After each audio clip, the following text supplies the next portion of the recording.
Storytime about why you should stay away from guys who just got out of a long-term relationship. So a little background information, I was 14 and I was in high school. And I had just moved from a normal high school to a special education unit where there was only about 60 to 90 kids. And I met this guy named Robert, and he was supposedly the most popular guy in school. He was a grade above me and he was super hot. He definitely had a reputation with the girls, and his body count was higher than his age.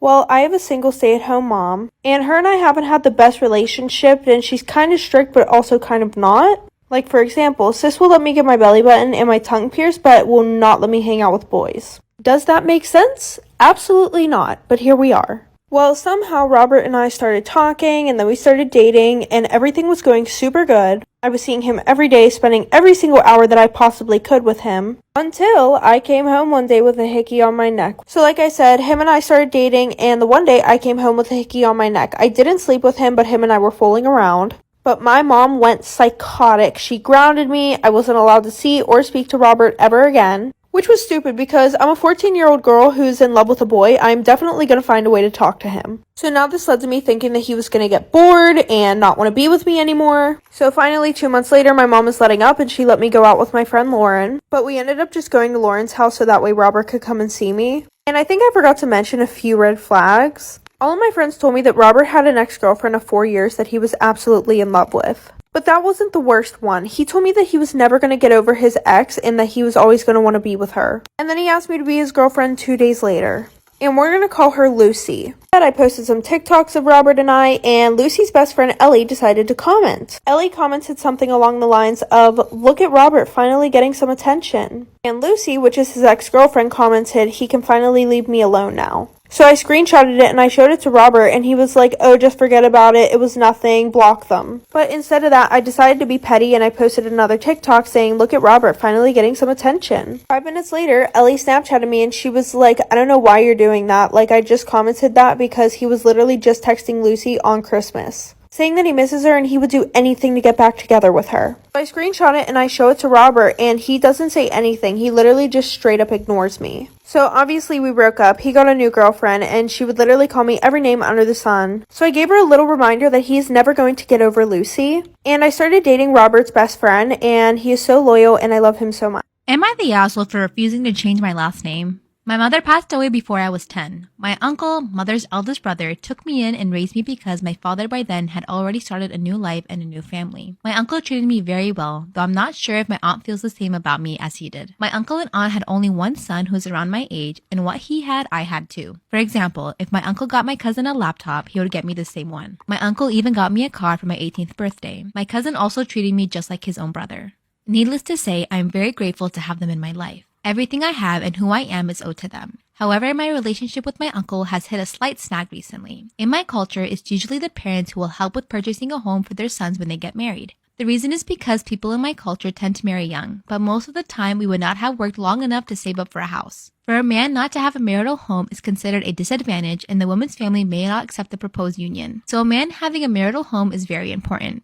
In my case, because my mother had passed away and my father is an absent parent, my uncle and aunt are my de facto parents. Indeed, my uncle said he would buy me a marital home. However, he has set a condition for that I have to change my last name to his. Oh, so he's gonna buy you a house. Last names are a big deal in my culture, so this is not something that is taken lightly. My uncle said that since he's been like a father to me rather than my own father, and also as a remembrance to my mother, I should change my last name to his. So basically, no change in last name equals no marital home. I expressed to him that this is an unfair demand because, like I said, last names are a huge deal in my culture and a change could trigger uncomfortable questions from people. But my uncle insisted that if I refused to change my last name, I would have to buy the marital home on my own, which is impossible because I'm a fresh grad and it could take me years to even save up for the down payment. This could seriously set me back in terms of a romantic relationship and future marriage. Because of our disagreement, things between my uncle and I have become awkward. So far, my aunt and cousin have not said anything to me, but a group of close friends whom I have confided to told me that I'm the asshole. I'm surprised by their reaction because other than this, I had never gone against my uncle. I'm also very thankful to my uncle and what he had done for me, and I would gladly take up the responsibility alongside my cousin to take care of him in his old age. It is just that I really don't think I should be forced into making a fundamental identity change and be punished for not doing it.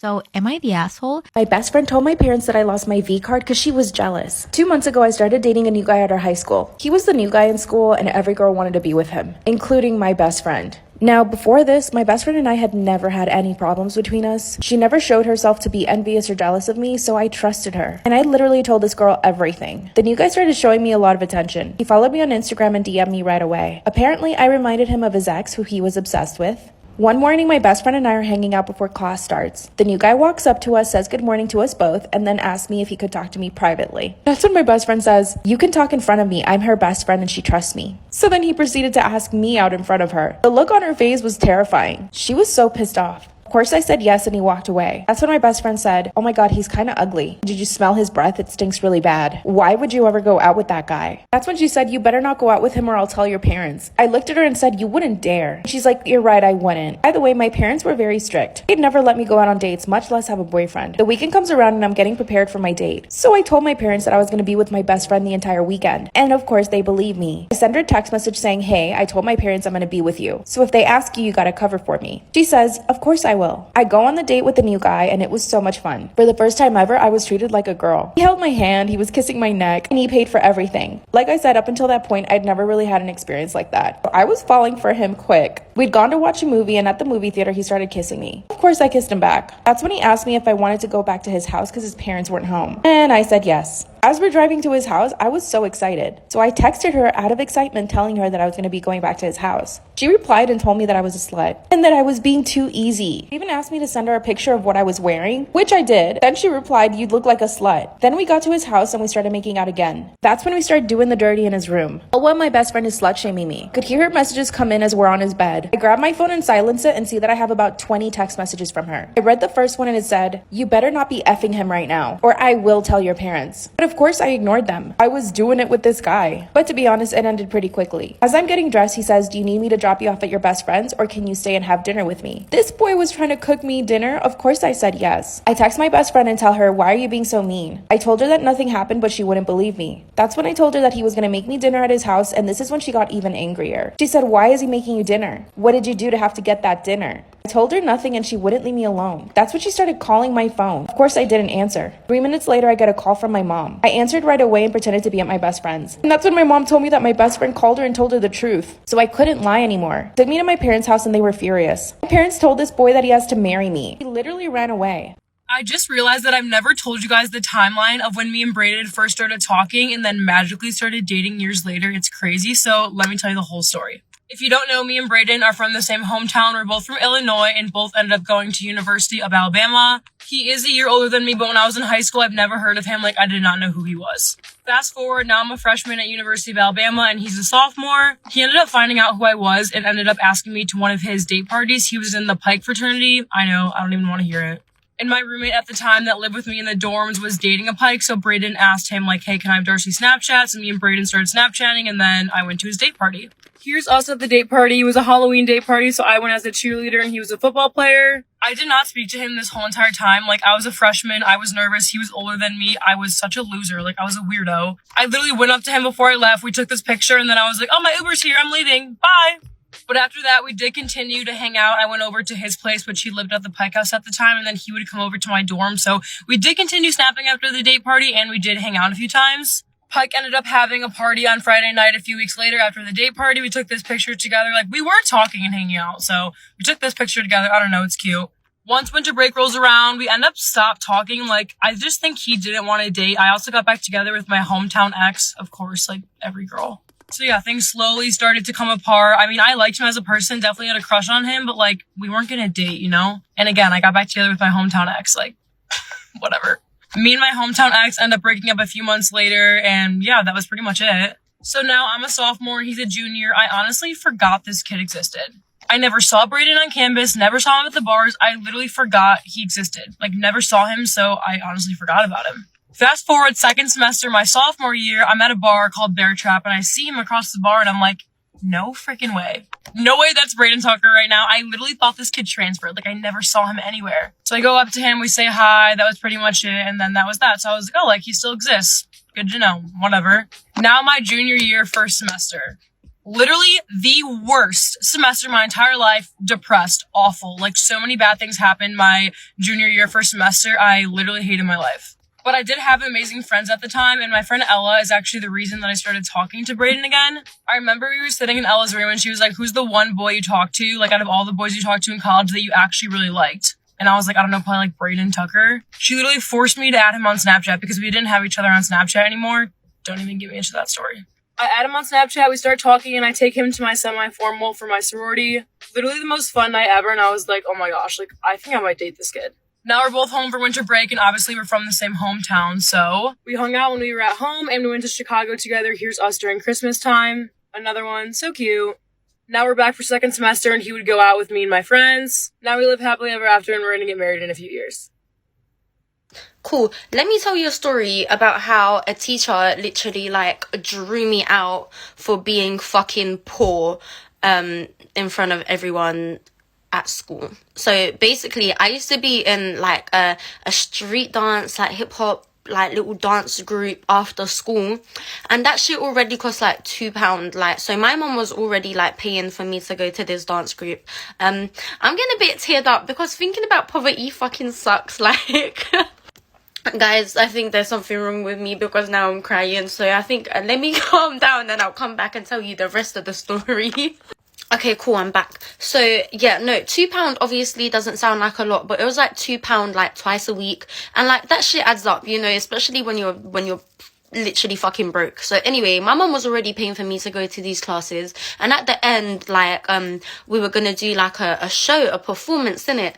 And we were gonna perform to Crank That by Soulja Boy. Now watch me, you, I want me, you. Anyway, cool, so they wanted to like print the dance group's like name on some t-shirts for the performance. So they asked everyone to like buy a black t-shirt and to bring it in so that they could do the printing and like to pay as well for the printing, right? So cool. So obviously I didn't want to, I'm getting emotional again, what the fuck. Cool, so obviously now I didn't want to be like the one kid without a printed t-shirt and look like a nerd, right? So I asked my mum and she gave me like some money to get the t-shirt printed, but she was like, oh, like I can't buy you a new t-shirt, like you're just gonna have to use an old one. So I just brought in an old one and it was like just a little bit too small for me or whatever, and I thought it was gonna be fine, right? Bear in mind, by the way, I'm in primary school. I was in like year 5, like what the fuck. Anyway, cool. So it comes to the day now that we're like performing and that, and they're handing out all the t-shirts, like they got them all labeled, and they're like, yeah, Victoria, like you ruined it because your top was too small. And I was like, what? And like basically the printing just like cracked a little bit, but in front of everyone they were holding up my t-shirt as an example as to why everyone else did a good job for buying a new t-shirt and I fucking suck ass because I didn't. And because my t-shirt had like tiny little cracks in the print, they even put me at the back of the group. You think I didn't Superman my way to the front? Because I sure as fuck did. Because fuck that shit. Like, what the fuck? Anyway, yeah, that's it. I'm so mad. I just cut myself off, but I'm so mad about it. Like, I'm actually, if I ever see that teacher, I'm punching them the fuck up. Because it's just so rude, man. My 29F boyfriend, 25 male, admitted that he forced himself on a woman several years ago. I'm going to preface this post with a disclaimer, it contains SAW. If you find it distressing to read about this kind of topic, I urge you to stop reading now. I have been with my boyfriend, Jason, for a year now. Jason is the first boyfriend I've had who puts real effort into truly listening to and understanding me. He can listen quietly as I describe a list of events from start to finish, while he only backchannels and then in the end expresses nothing but sympathy or helpful commentary. When I am facing a tough decision, he asks helpful questions which help guide me in the right direction. When I'm in trouble, without a second of thought, he is the first person I call. He is a dream come true. My parents love him. My sisters love him. My friends love him. The only person who ever disliked him was a male friend of mine, completely platonic, who said he gave him the creeps. I have since fallen out with this male friend for tangentially related reasons. Also, he was kind of a gigantic head, so I don't think he had any sixth sense. He just never had a nice thing to say about anyone but himself. Anyway, 2 nights ago, Jason and I were discussing our first real crushes. It was an innocent enough topic as being completely devoted to each other. We have grown well past any jealousy issues in our relationship. I went first, talking about a boy I knew in college who ultimately broke my heart. When it was Jason's turn, I realized it wasn't a silly rom-com like mine. It was a f***ing horror story. He called it a dumb misunderstanding. He described stealing a pair of her underwear. He called it a drunken mistake. He described pushing up against her and touching her butt without her consent at a party. He called it one stupid night. She was completely drunk in her bed. He climbed in. He took off her clothes. She was half asleep. He inserted himself inside of her. The way he tells it, it wasn't even sex. It was one person acting on a victim. His retelling of the events ends with her crying and kicking him out, never to talk again. I know he truly regrets it because by the end of his story he was full on sobbing. He didn't deny a thing and said that yes, he had raped her, which led to him wanting to improve himself and learn how to respect women. He saw my reaction and asked if I thought he was a monster. I told him I needed space and left. I didn't even pack anything. My sister picked me up and drove me to Rite Aid where I bought toiletries. My life has been torn apart because no matter how much I think it over, I have no desire to talk to him. Hearing his voice would probably give me a panic attack. In a true Jason fashion, he has given me all the space I need, not contacting me once. I've never been in a situation like this. The person I would normally turn to when my life was on the ropes just admitted he did something which, if convicted, would get him put in prison for several years. I can't talk to my sisters or family because if I do that they'll probably never let me within a mile of him again. Sorry, I think I'm just rambling now. I'm desperate for any ideas on how to proceed or even if my relationship can proceed at this point. Update, it has now almost been 2 weeks since my boyfriend admitted he committed one of the most despicable acts possible against another human being. Saw. The whole situation still feels surreal. I have gone from being angry at him to being angry at myself. I have written long texts to him and then deleted them completely. I have gone through stages of denial where I thought that Jason, being such a good guy, may not have actually done anything wrong. Maybe a woman gaslighted him into feeling that he had committed a crime when she consented at the time? Then I realized that everyone who commented on my last post hit the nail squarely on the head. He didn't go to the police to turn himself in for what he did. If he truly felt remorse, that is what he would have done. His charm and natural understanding of women's problems were complete ruses. Many people with sociopathic tendencies are great with people. Most of all, he gets to cry and move on with his life. He gets to love another woman again. His victim? I can't even fathom what she's going through. I finally called him 2 nights ago. He wanted to talk about how we could mend our relationship, but after 2 weeks of not hearing his voice and being scared of how I may run back to him, it hit me like a truck. I don't love him anymore. I told him that I wanted him to vacate his apartment for 3 hours while I gathered my belongings. He said he would do so. I ended the call by telling him that if he felt any remorse, he would go to the police and accept all charges for what he did, not contest them in court, and take his punishment. He started talking about how that wouldn't bring justice to his victim. Then he said that he loved me. Twisted f***. I showed up the next morning at the decided time with my sister. He was nowhere to be seen.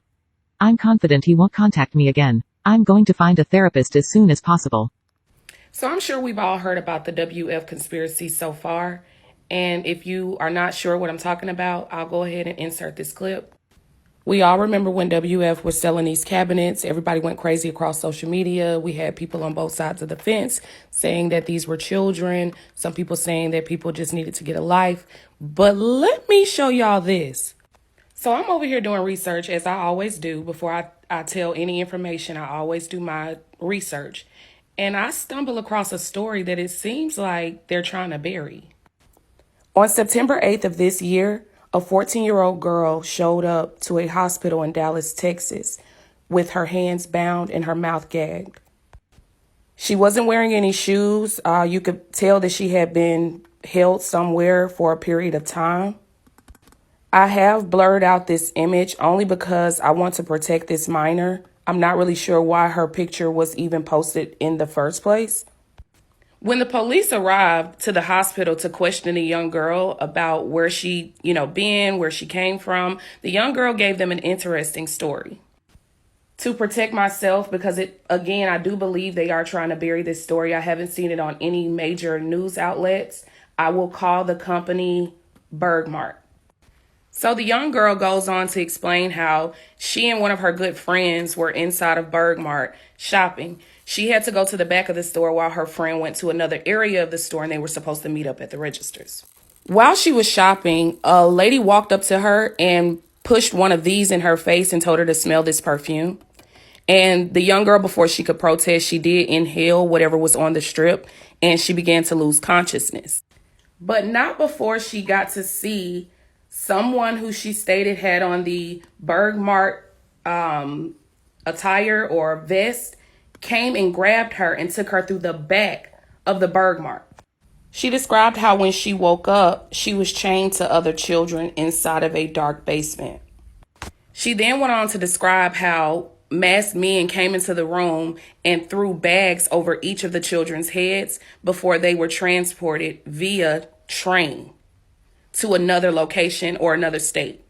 When they got the children to this second location, she stated that some things happened to her that I cannot say on TikTok, so I'll just say traumatizing. And then she was put on a live auction with other little children, y'all. Now, this is where it gets weird. The young girl is claiming that this company, Bergmart, who has a missing wall that everyone knows about when they walk into the store, there's a missing wall right there when you walk in. She's saying that they are using that wall as an auction list. I was accused of grooming my partner of 5 years because of our age gap. I, 31F, was approached by my 24M ex-partner 5 years ago on a supportive app. He was 19 at the time, and I was 26. At that time I didn't think much of anything. BC I was quite naive socially despite of my age, and BC of my modest culture, and he was the more experienced and mature one. BC of his open-minded culture, and the country he lives in. He's from a Western country.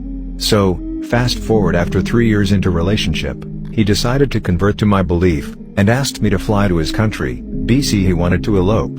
So we saved up. By the time I was supposed to fly, COVID hit, and full lockdown on this entire earth was happening, and both of us were so depressed, and his depression was so severe he was mentally shut down to the point that he was not able to communicate at all. The reason why I stayed in this relationship, and waited for him for 2 years was, because the last time we were able to communicate, he was at the hospital. I called in and we talked for a few minutes. He told me that he loves me, and he asked me to wait for him, and he promised me he will try to get better. So I waited for 2 whole years with no communication, full of tears and pain and with little updates, and uncertainty from his mom and carers. So one day his carer told me that he could finally remember, and he wanted to see me, so I decided to pack my bag, bought the flight tickets, and flew to his country. Little did I know, there was a big surprise waiting for me at his flat. So I met his mom, and we hung out and all, and she told me that if you want to go to his flat, you could just go, you don't have to call in or anything. So that's exactly what I did. And when I arrived I knocked on the door and his carer answered, and he told me that my partner doesn't want to see me, and I'm not allowed to visit him, because I am nobody to him. I was so surprised, discombobulated, confused, and every single word that you can think of. I was alone in a foreign country for the first time in my life, and I was rejected just like that. They called me nasty names, and lots of things, and even threatened to call the police on me. So after being left crying under the rain alone by them, I decided to just say to myself, fuck this shit, I'm out, I'm just gonna go straight to where I stay and enjoy my time there. So I did, and fast forward, after 2 months I went back to my country. Out of nowhere my partner contacted me, and he told me he was sorry for what had happened to me when I was there, and he wanted to reconcile. My stupid arse decided to just forgive him, and we were communicating again, having VC every day for the next 1 month. Until one day he called, and he told me that one of his carer called me nasty names again. He called me fat bitch, ugly cunt, and I could just fuck off. I asked him, why didn't you defend me at that time? And he said that he was scared of them, and he cried in his room after they called me that. So at that time, my intuition telling me there's something wrong with the story. But I just let it slide. The next day he told me that the person in charge of him made a police report on me for grooming him, BC of my age, and I was trying to scam him for his money. And according to what he told me, his mom worried that I am trying to fork out money from him. BC I knew so much ABT every details of his life, and she ignoring the fact that I was her son's partner through thick and thin for 5 years, and again, I was discombobulated. So I decided to text his mom, and asked her if I am truly allowed to visit him, because I am worried that I am going to get arrested for something that I did not do when I come to visit him the next time. She seemed surprised when I asked her that, and she went offline for a bit. I knew that she was texting my partner, BC he ghosted me afterwards. Deep down I actually have this feeling that They were trying to trap me into visiting him, and get my ass arrested for false accusation. I'd kiff it's my overthinking, but something was off. Him ghosting me shows that I'm not in the wrong. So I took his ghosting as my closure. It's been almost 3 months now. Do I regret waited for him for 2 years? No, I didn't. In fact, I've learned how strong I could be for someone I love. Do I regret trusting him once again, after all of the pain I've went through for him? Yes. Now I've learned to love myself more, and be okay without having him in my life. I'm just sad that I'm now in my 30s, and I was played hard by the person whom I thought the love of my life. It's hard to trust anyone again. Next time, please someone knock the sense out of me, and tell me to not simply trust people. Can't see, so I want to tell you it's keeping me up at night, so... Have you ever tried to be a wingman? It's so fucking bad. So one of my friends in college, we're gonna call her Sarah for the rest of the story, okay? So Sarah was fucking obsessed with my downstairs neighbor. Like, would not shut the fuck up about it. We're not friends anymore, so I feel like it's okay to talk about it. 4 months, you would just go up to Sarah, and you would just be like, bro, I just failed my exam. I'm literally like, my life is going to shit. I'm struggling. And she's like, I wonder if Max is thinking about me. I was like, I am. One day, I woke up, and I was like, you know what? We're making this happen because I need you to shut the fuck up. I'm sick and tired of you and your stupid crush. Oh my god, I'm triggered. I was like, we need a plan, you know? Like, we need a real plan for you guys both to actually meet each other and actually have a conversation, because so far, you just see him in class and it's weird. You just stare like, oh my god. She found out all of his friends that live in our building. I know, crazy. It's fine. We found out that one of my acquaintances was friends with Max. So I was just like, oh my god, like now we have to be best friends so we can invite her to the party so she can invite him to the party. So that Sarah and Max could finally have the love that they need, you know? Didn't work. So me and my friend go over to her house. It's the night of the party, and we help her like set up a little bit earlier, right? And I go and ask her, and I was just like, oh, like, what are you going to say to him? How are you going to do it? She looks at me and she's like, oh my god, like I literally didn't even think about it. Oh my god, I'm like stressing out. Wait, hold on. Oh my god. Okay, wait, I need more. And then she takes 4 more. And it started hitting her, and she was like, I think I'm just gonna say that I really like him. And I'm pretty sure that he's gonna like me back. And I was like, okay. I mean, I love the confidence. And she's like, yeah, so be sure to take a lot of pictures, because we need like our first picture on our first night of meeting to be really cute. I was like, okay. So now everyone's getting to the party, right? And we're just like waiting to see what Sarah's gonna do, right? And finally, she stands up. We're sitting on the couch, like in the corner. She stands up. She's heading towards Max, and we're like, "Oh my god, it's happening! It's happening!" And then she turns around him. She just walks around him twice, like a hawk, just finding its target. A little bit creepy, but it's fine. It's fine. She just couldn't muster up the courage, so she was just like a couple more times, and then she couldn't, deal with it anymore. So she's like, wait, I need a break. So she goes back and sits down. Now she's sitting on a couch in between her 2 best friends. I'm standing right in front of her, and Max is standing right behind me, basically. And she looks at me and she's just like, oh, I don't know what to do. Sicko mode is playing in the background. I'm stressed out. And she looks at me and she goes, throws up on her friend, throws up on me, throws up on her other friend. And then she looks at me in all seriousness, tears coming down her eyes. And she's like, do you think he saw? Hello, I'm a 26-year-old cis woman who is dating. I let it be known very early on that I'm omnisexual and disabled. When asked why I'm disabled, I don't go into details until at least date 5, so initially I just let them know I have seizures. I have an assistance dog for this, which is why it came up. I was on a second date with a cis man and ended up talking about children in our family. Right, hang on a second, sorry to interrupt. We're all learning. Remind me again what a cis man, cis woman is. A cis man is where your gender identity corresponds to the gender that you were assigned at birth. Okay. So I'm a cis man, you're a cis man, Ben is a cis man. Okay. And what's omnisexual? Omnisexual. Omnisexual is that you are attracted to all gender identities. Oh, okay. Yeah.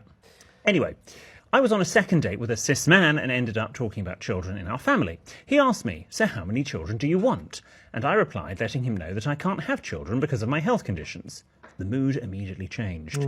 He simply responded with, why are you dating men then if you can't have a baby? I want to punch him in the face. That's awful, Kate. That's really, really awful. I'm so sorry you had to hear that. I was stunned into silence. I don't blame you. I don't blame you. He got up and left, muttering that I had just wasted his time. What a prick. What an absolute prick. I know the issue of children can be a deal breaker for some. My last long-term relationship broke down after I found out I couldn't have children. I'm left questioning now whether this is something I should bring up on a first date or even sooner. God, no. When should the topic of potential children in the future, or lack thereof, be talked about when dating? Thanks, Kate. Kate, again, sorry you had to go through that, but it sounds like you've done well. Well, you've dodged a bullet there. You've dodged a massive bullet there.